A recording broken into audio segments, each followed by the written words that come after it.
Good afternoon. Well, today we got sun. We're holding steady in the 40s. We're not even going to think about spring, right? Well, we're going to think about it, certainly. All you have to do is spend a moment trying to put yourself in the shoes of the people in Ukraine, and you have to see what a humanitarian disaster this is.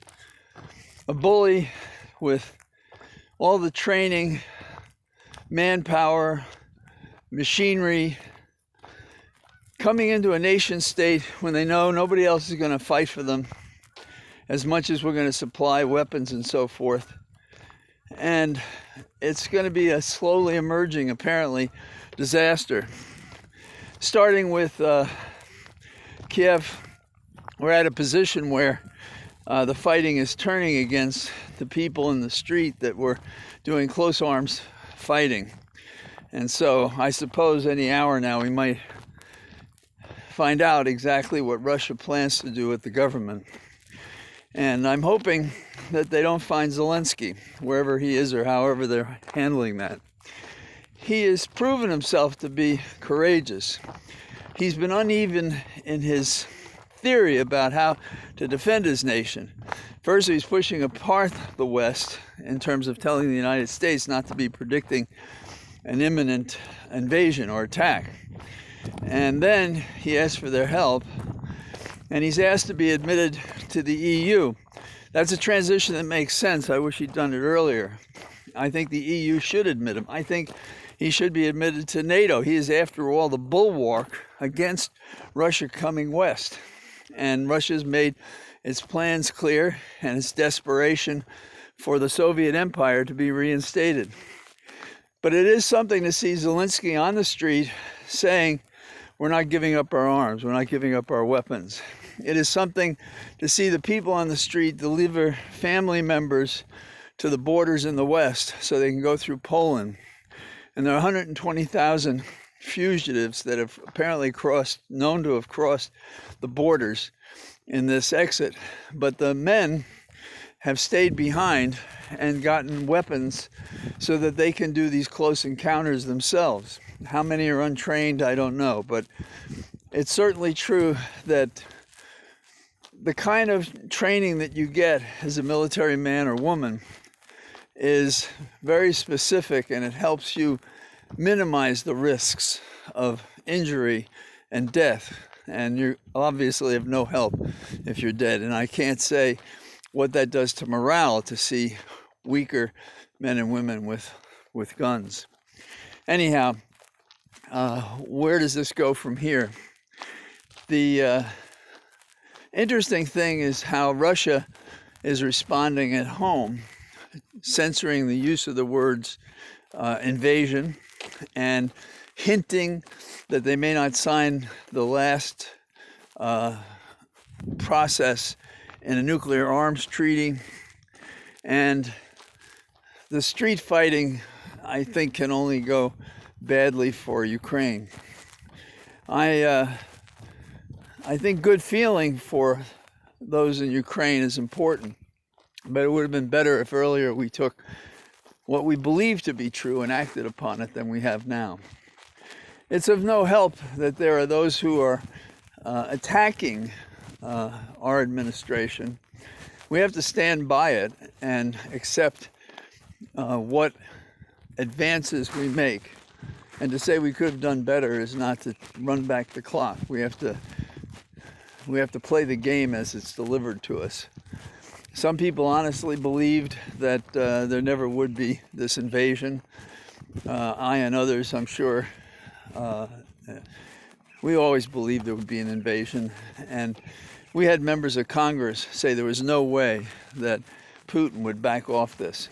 This is a rupture, a world rupture, that's going to affect how we deal with China and Korea and how we deal with Russia.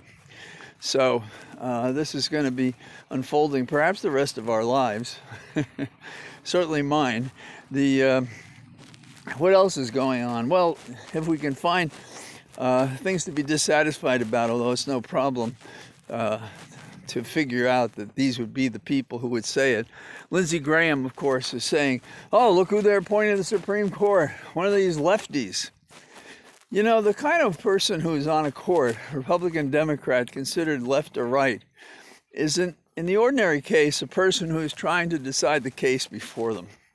They don't have a charge that allows them to wander around and deal with anything. And indeed, a real lawyer and a real judge is a person who is seeking to find the law, which can be found based on earlier cases, and then if there's a change, to try to take that trend.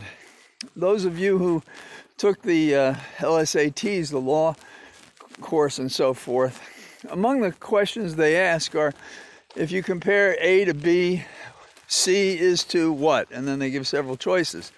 And what you're looking for is the similarities. That's what precedent means, that we are developing the law in a direction absent a statute that follows the law that preceded it. So everybody's on notice what the law should be, what it is, and what it may be becoming.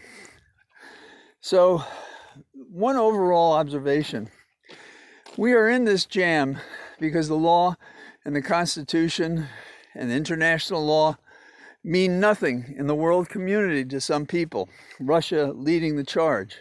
Here at home, the Republican Party leading the charge. They're not taking care to follow the law, to adhere to the Constitution. And as a result, we're living in a society where we're dealing with a tsunami of chaos and of lawlessness.